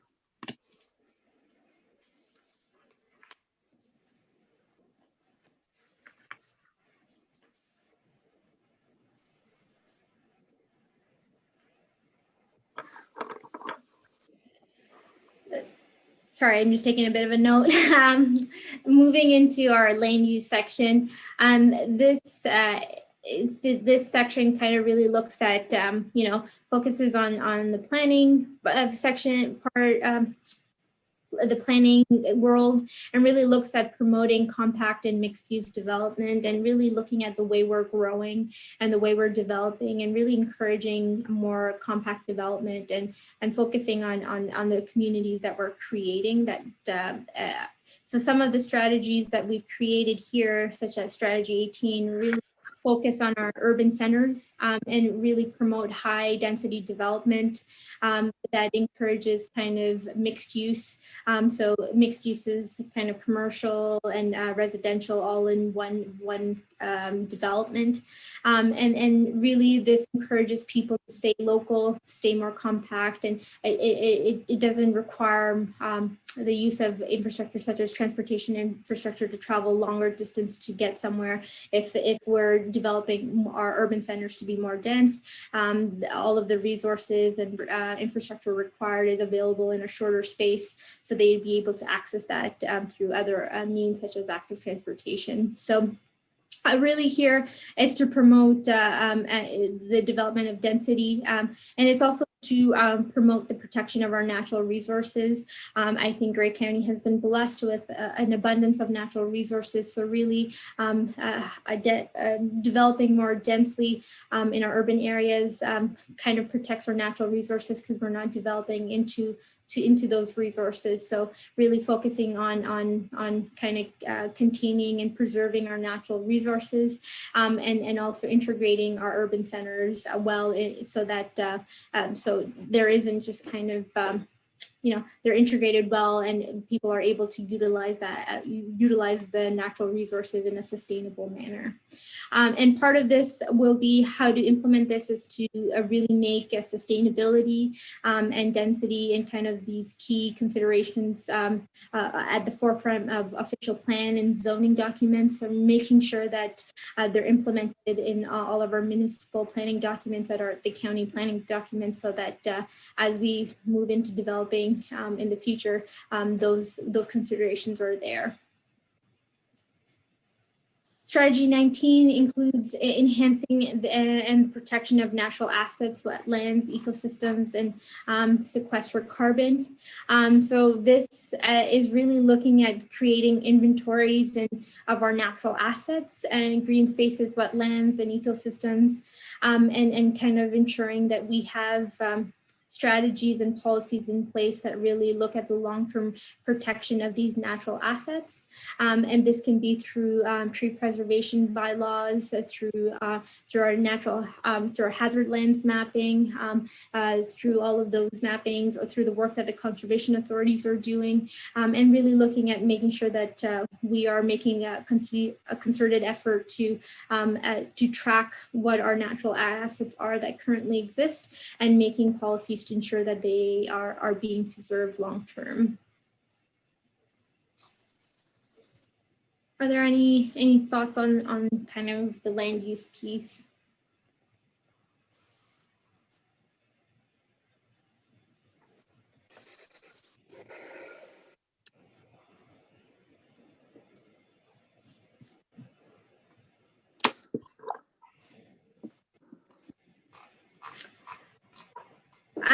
We're moving into our last two themes, so you won't have to listen to me too much longer. So our second last theme is energy, and really this is looking at promoting renewable energy sources in the county, and not only making those sources available at a corporate level, but also encouraging that at a community level. So making sure that our policies are in place that encourage this type of development, but also providing programs and resources so that residents of our communities can implement more renewable energy sources. So the first strategy includes developing a program to promote and encourage solar on our residential, commercial, institutional, industrial buildings. And so we want to, part of this work is to just kind of ensure that our policies are encouraging this type of development, so there isn't barriers to kind of put these put these systems in place, but also develop programs that encourage residents to put these on their properties. So one that I've already mentioned is a local, sorry, I lost my train of thought, but it's local improvement charges. So encouraging residents to put this infrastructure on by providing funding from a county perspective or a municipal perspective, and then kind of taxing it through or getting back some of that money through property taxes. So that's one funding kind of structure that was created, but there is multitude. There's a lot of funding available through the federal government, through FCM, to help municipalities develop programs that encourage residents to install solar on their property. So really capitalizing on those funding sources as well. The other strategy includes the other alternative or renewable sources. So it encourages the development of renewable energy. And so the other sources that include are hydro energy, wind, and geothermal. Wind is more common. Hydro and geothermal are less common in our area, but ensuring that we have streamlined land use policies, bylaws, regulations, permitting and procedures that allow residents to develop this infrastructure on their properties or at a larger scale. So really ensuring that there aren't many barriers to developing this renewable energy source.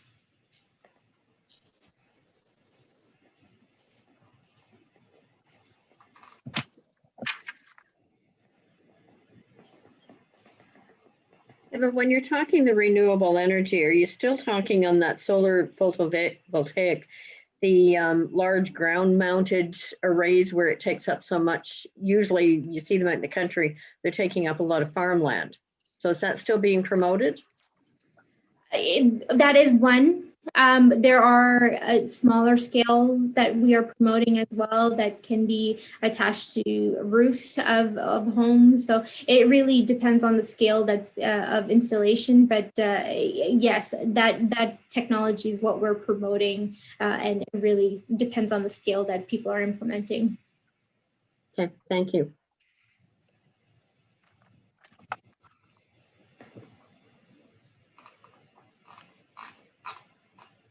Moving into our last kind of theme, and I apologize, I mislabeled this in the documents that I sent around. So it's actually strategy 22, 23, and 24. So my apologies on that, but I've labeled the slides with the correct strategy. So if you'd like to follow along, but this is one that waterways and shorelines was a theme that we included later on in our process, as it was identified by the public as something that is a priority.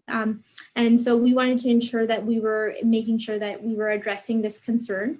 And so what we've developed here essentially internally is policies around the protection of our waterways and shorelines, and really developing education policies and kind of programs to teach residents about the impact of flooding on local infrastructure and how they can, what they can do to kind of adapt their infrastructure to the flooding risk, and potentially mitigate that, the damages to the properties.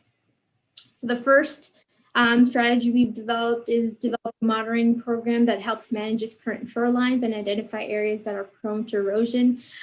So all three strategies in this theme rely heavily on our conservation authorities and our conservation partners, really because they are doing a lot of this work already, and we want to support them in their work that they're doing.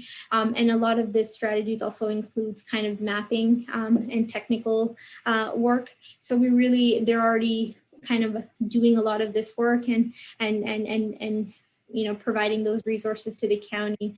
So we want to ensure that we're helping them, but we want to develop a monitoring program that just kind of looks at what our shorelines are currently, and then work with our conservation authority to identify areas that are prone to flooding, and just make residents and public and municipalities aware of that, and make sure that we include policies that potentially speak to that, to those areas.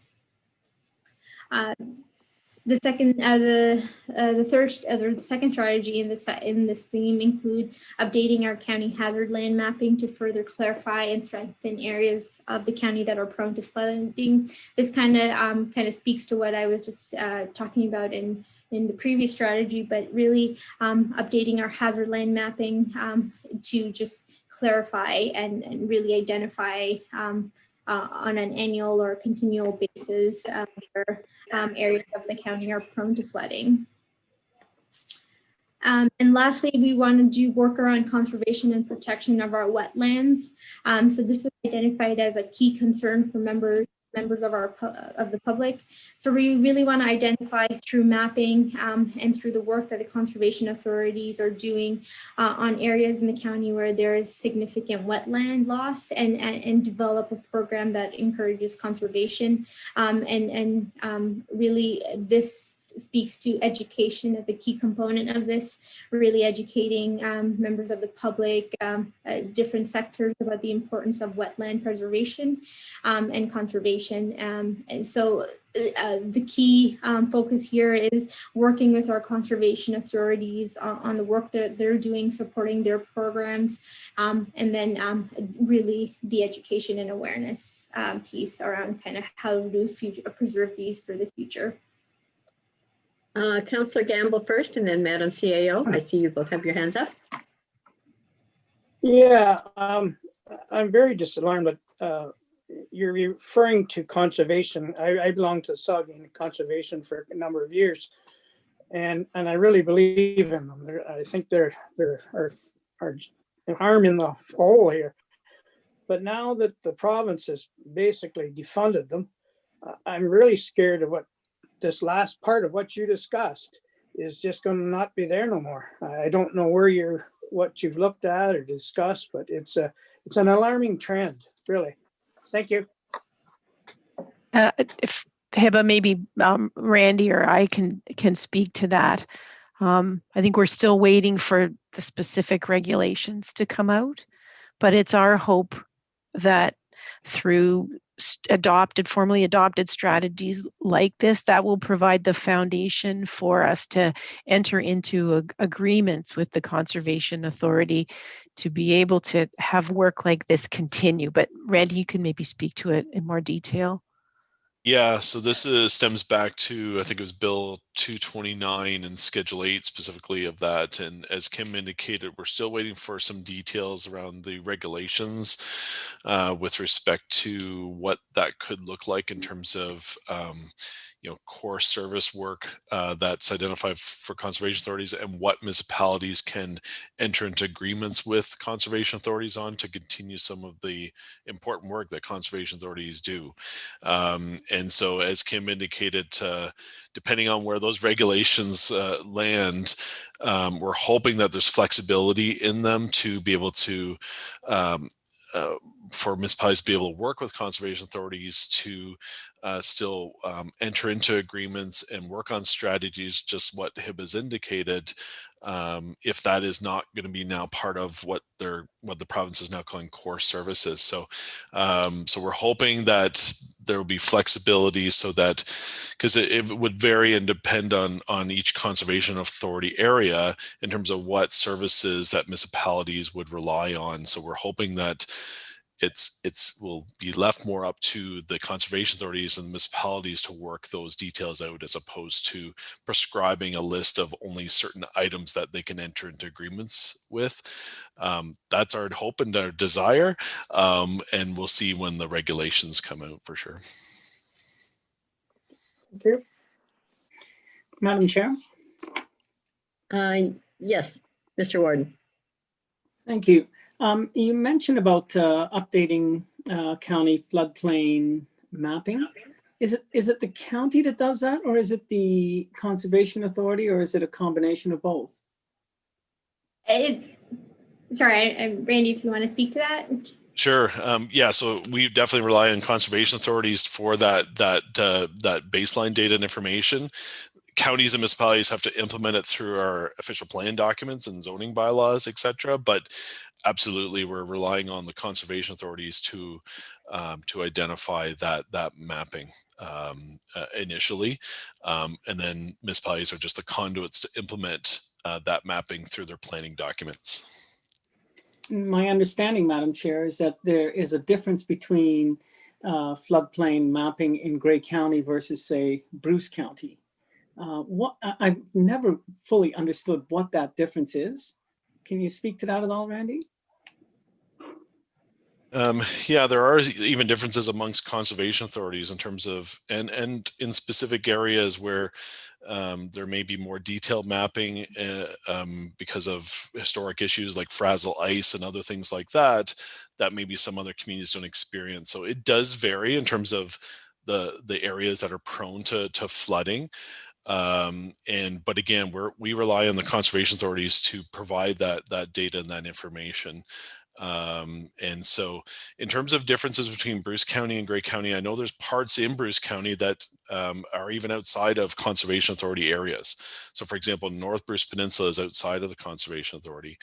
And I know that North Bruce Peninsula at the time was working with conservation to try to come up with similar type mapping, which resulted in some controversies from what I understand based on reading media and other things like that. So it's just trying to, but in terms of actual differences, like I know that some conservation authorities have access to more technology than maybe some other conservation authorities. For example, Grey Sauble, I think, has the ability to look at data and imagery through 3D analysis and be able to do that mapping at a more accurate level. We also have been able to capture in some parts of our county through the National Disaster Mitigation Program LIDAR data, which is really accurate elevation data. Pretty much a stretch all along our shoreline we now have data for. So I think it all depends on the level of data, background data that we have to be able to provide some of that detailed mapping. So some areas are less detailed than others.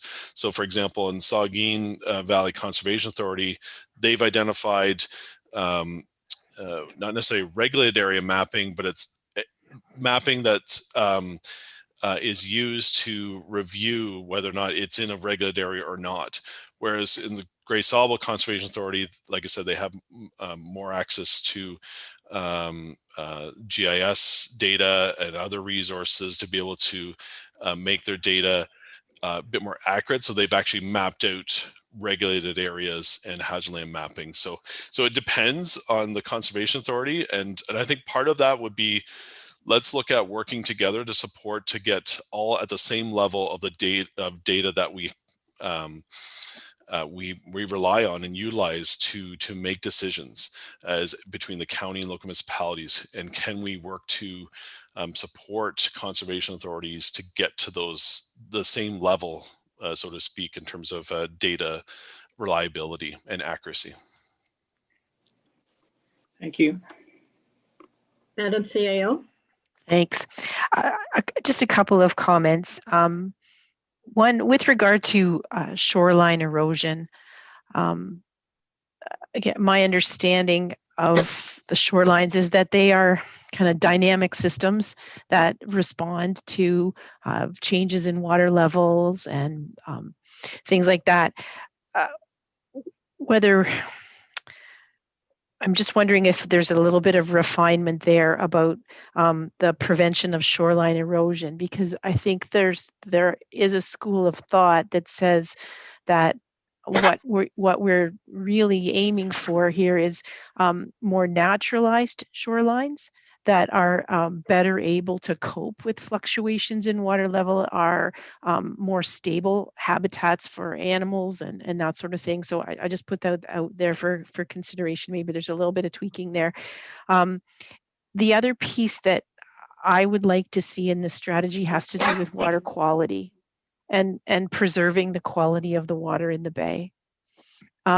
Significant storm events, we've all seen what that looks like when we don't have capacity in the storm sewers. They overtop, that water goes right into the bay or into streams.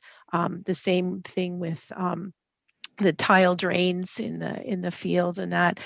So there's a lot of infrastructure that we should maybe be looking at to ensure that it actually has the capacity and the capability to manage the kind of storm events that we're seeing now, where you get a whole lot of water in a really short period of time, to try and minimize that runoff going into the bay or into another water body unchecked and unfiltered. You know, do we need to put more stormwater management, more filtration in a little bit further upstream so that the water just doesn't go ripping down there 100 miles an hour with every bit of garbage it finds in its path? So. Yeah, I think that's a really good point, Kim, especially in regards to the water quality. I know there's work that's being done by Gray Sobel, that they release their report cards every year, but the report cards specifically look at the quality of wetlands. I'm not sure of any work that's being done around water quality for the bay, but I think that's a really good point and something we could look into. That's what comes out of my tap. I want it to be clean. I think we all do. Okay, excellent report, Heba. What does staff need from this committee going forward? Do you need a decision on what strategies we want to move ahead with, or exactly what's needed now? Really, what my intent today was to really have this discussion. So I think what we've already been doing has been so helpful. Really, if there are other thoughts that you haven't been able to kind of address through this conversation, please send that along to me. What we're hoping is that all of this feedback that we received today, and hopefully we'll receive, will feed into our draft plan. And then we will, once that draft plan is completed, bring it back to this committee, and hopefully that draft plan will address a lot of the concerns that were brought up, or some changes that are required. So I think what I would hope is that if you have any other thoughts or any other ideas that or something that we're missing, or you're not sure of something, please put that into an email and send that along to me so that we can incorporate that into our draft plan, which is the next piece of document that should be coming to this committee. Okay, excellent. Councillor Desai, did I see your hand flash in front of me briefly? That was a mistake. Sorry. Oh, okay, thank you. Before we move on, I just wanted to make a quick piece. Sorry, my last one is a slide is a thank you, but I did really want to quickly touch on the implementation portion of this plan. So as Kim identified, we're going to be speaking to the municipal CAOs and to kind of speak about how we can move forward in terms of implementation. But I would love to hear from this committee as well, just kind of start getting some thoughts on what they think it would be required for implementation of this plan, really kind of identifying needs and concerns. I think the success of this plan, has been mentioned by our warden and other members, is that really the more we can collaborate and work with our partners, the more successful this plan is going to be. So we're starting to have a lot of those conversations now. So if for some thoughts, if you can think about what would be required and what would be needed in terms of implementation, and send that along to me, that would be great, as we're starting to have some of those conversations. But other than that, I appreciate the time you've given me. Thank you so much. Okay, so did you have this other section 5, relative cost characterization? Were you going over that today as well? That was just a reference document that was sent along. It just kind of speaks to the funding piece and the relative cost piece that's associated with each strategy. The consultant created this document to help explain how they came up with that number and where that number really comes, like how, give examples of other municipalities, what they've done and what it's costed them, and then kind of try to provide us with those resources. So really, that's a document that's a reference document for you as you read through some of the strategies to understand where that funding cost is coming from. Excellent. Okay. And I see I have missed section 4, other business. Was there any other business today? No. Seems CAO shake her head. Thank you. Okay, so the next is a reference document for all of us, and I'm sure everyone has already read. Next meeting dates, someone from staff will be advising us then. Excellent. Unless there's any other questions or comments from committee, I will ask for a motion to adjourn, please. Madam Chair, if I might. Yes, please, go ahead.